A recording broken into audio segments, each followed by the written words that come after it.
ทราบหรือไม่ว่าเมืองหลวงอันแสนคึกคักของญี่ปุ่นหรือเมืองโตเกียวนั้นจริงๆแล้วก็มีสถานที่เฮี้ยนวิญญาณหลอนชวนคนลุกอยู่หลายแห่งคราวนี้ดาร์กไซด์จะมาแนะนำ10 สถานที่ล่าท้าวิญญาณในโตเกียวให้คนที่คิดว่าแน่จริงได้ไปลองกันดูสักครั้งหนึ่งอันดับที่1อุโมงค์คิวฟุอาเกะเริ่มต้นความสยองกันที่อุโมงค์คิวฟุอาเกะอยู่ในเมืองโอเมะอุโมงค์แห่งนี้อยู่บนเส้นทางฟุคิอาเกะปัจจุบันเป็นอุโมงค์ที่ปลดประจำการไม่ได้ใช้งานแล้วและเป็นจุดนัดพบวิญญาณที่มีชื่อเสียงไม่ใช่แค่ในโตเกียวเท่านั้นแต่เรื่องลือไปทั่วญี่ปุ่นสำหรับความเฮี้ยนมีชื่อเสียงล่ำลือกันว่ามีวิญญาณหญิงสาวในชุดขาวออกมาหลอกหลอนผู้คนที่ผ่านมานอกจากนี้ยังมีเรื่องเล่าอีกมากมายเพราะมีชื่อเสียงโด่งดังเลยทำให้ที่แห่งนี้กลายเป็นสถานที่ท่องเที่ยวไปโดยปริยายอันดับที่2โตเกียวทาวเวอร์เขตมินาโตะใครจะไปเชื่อว่าโตเกียวทาวเวอร์แลนด์มาร์คของกรุงโตเกียวจะเป็นสถานที่นัดพบวิญญาณไปซะได้ตั้งแต่เปิดตัวมาที่นี่ก็เป็นสถานที่ท่องเที่ยวที่เป็นตัวแทนของประเทศญี่ปุ่นโตเกียวทาวเวอร์แห่งนี้ที่ดูแลคุ้มครองมหานครโตเกียวมาอย่างต่อเนื่องจริงๆแล้วมีชื่อเสียงโด่งดังว่าเป็นสถานที่พบปะกับวิญญาณสำหรับความเฮี้ยนเดิมทีโตเกียวทาวเวอร์สร้างอยู่บนพื้นที่สุสานของวัดโซโจจิหรือพูดได้ว่าส่วนหนึ่งของฐานโตเกียวทาวเวอร์ยื่นออกมาจากสุสานยิ่งกว่านั้นมีเรื่องล่ำลือกันว่า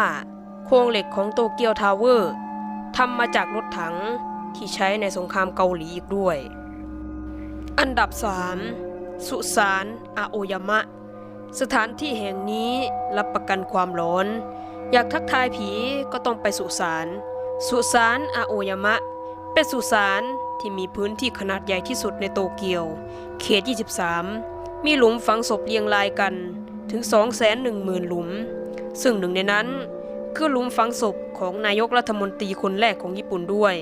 รวมถึงบรรดาคนที่มีชื่อเสียงผู้ล่วงลับก็มาหลับไหลอยู่ที่สุสานอาโอยามะแห่งนี้กันอย่างมากมายสำหรับความเฮี้ยนมีเรื่องเล่าต่อๆกันมาว่าในช่วงกลางดึกสงัดคนขับแท็กซี่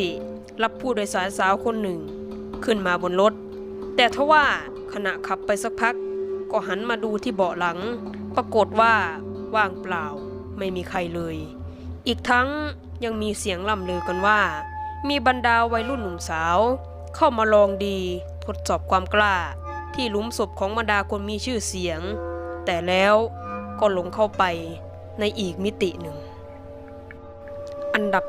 4ซูซูงาโมริเคโจอาโตะที่นี่เคยเป็นลานประหารชีวิตนักโทษที่ใช้งานในช่วงสมัยเอโดะถึงสมัยเมจิที่3และเป็น1ใน3ลานประหารขนาดใหญ่ในสมัยเอโดะเช่นเดียวกับลานประหารโคสึคับปะระและลานประหารโอวาดะสำหรับความเฮี้ยนในอดีตมีผู้คนถูกประหารชีวิตที่ลานประหารแห่งนี้ราวๆ1 ถึง 200,000 คนในช่วงระยะเวลา200 ปีโดยวิธีอันสุดแสนทรมานทั้งเผาทั้งเป็นใช้เหล็กเสียบถ่วงน้ำและตัดคอซึ่งในตอนนี้แท่นที่ประหารหรือแท่นเผาในตอนนั้นก็ยังคงอยู่ในสภาพที่สมบูรณ์และมีเสียงเล่ากันว่ามีคนเห็นวิญญาณมากมายยังคงวนเวียนอยู่ณลานประหารแห่งนี้อันดับที่5อุโมงค์เซนดังายะเขตชิบูย่าที่ว่าคึกคักก็มีมุมหลอนเหมือนกันลองไปพิสูจน์กันสิที่อุโมงค์เซนดังายะหรืออุโมงค์สั้นๆมีความยาว61 เมตรอยู่ทางช่วงกลางถนนที่วิ่งจากฮาราจูกุสาย JR ยามาโนเตะไปสนามเบสบอลจินกุซึ่งอุโมงค์แห่งนี้สร้างขึ้นเพื่อใช้ในงานโอลิมปิกที่โตเกียวเมื่อปี 1964 สำหรับความเฮี้ยนตั้งแต่เปิดใช้มาจนถึงปัจจุบันก็มีเรื่องเล่าขานกันว่าเห็นวิญญาณที่อุโมงค์แห่งนี้มาตลอดบางก็เล่าว่าเห็นวิญญาณหญิงสาวในชุดเดรสสีขาวอยู่ในอุโมงค์บางก็ว่ามีผู้หญิงตัวโชคเลือด ห้อยหัวลงมาที่กระจกรถจ้องหน้าคนขับจากนั้นก็ล่วงหล่นมากระแทกที่กระโปรงหน้ารถอันดับที่6ถนนคันโจนานะโกเซนมาต่อที่ถนนคันโจนานะโกเซนหรือที่เรียกกันว่าคันนานะที่เขตซุงินามิบนถนนสายนี้มักจะมีอุบัติเหตุเกิดขึ้นเป็นจำนวนมากดังนั้นทุกคนที่สัญจรผ่านไปบนถนนคันโจนานะต้องระมัดระวังเป็นพิเศษสำหรับความเฮี้ยนจากคำบอกเล่าของคนขับแท็กซี่เล่าว่าเพราะเจอผีบ่อยๆเลยไม่อยากขับไปผ่านแถวนั้นอีกทั้งมีเรื่องเล่ากันมาว่าเวลากลางคืน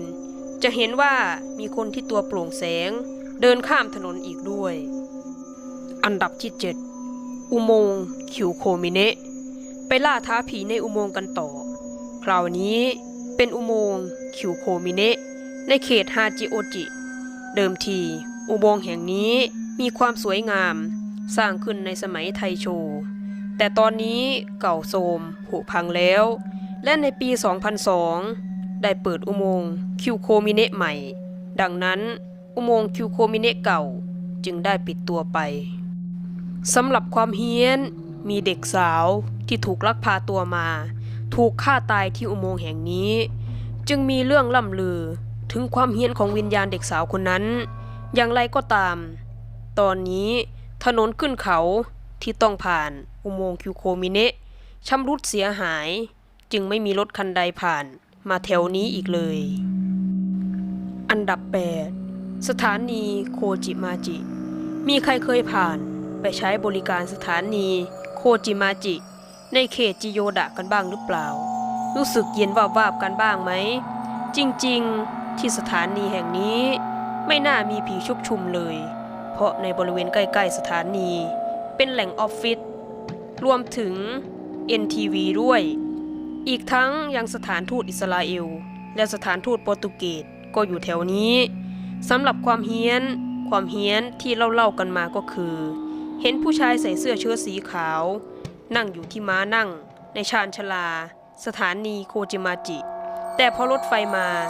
ชายคนนั้นก็หายแวบไปในชั่วพริบตาแล้วก็มีเสียงล่ำลือกันว่าหลังจากร้านอาหารฟาสต์ฟู้ดตรงทางออกฝั่งตะวันออกปิดร้านแล้ว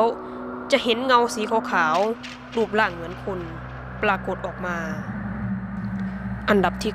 9ปราสาทฮาจิโอจิสำหรับจุดนัดพบแหล่งที่9ปราสาทฮาจิโอจิเป็นสถานที่ที่ล่ำลือกันมากๆว่ามีวิญญาณวนเวียนอยู่ภายในปราสาทสำหรับความเฮี้ยนวิญญาณที่ปรากฏตัวขึ้นมานี้เขาว่ากันว่าเป็นคนในสมัยเอโดะและเล่าต่อๆกันมาว่าบางทีก็เห็นศีรษะของผู้หญิงและซามูไรที่บริเวณใกล้ๆน้ำตกอีกด้วยอันดับ10คุกซุงาโมะ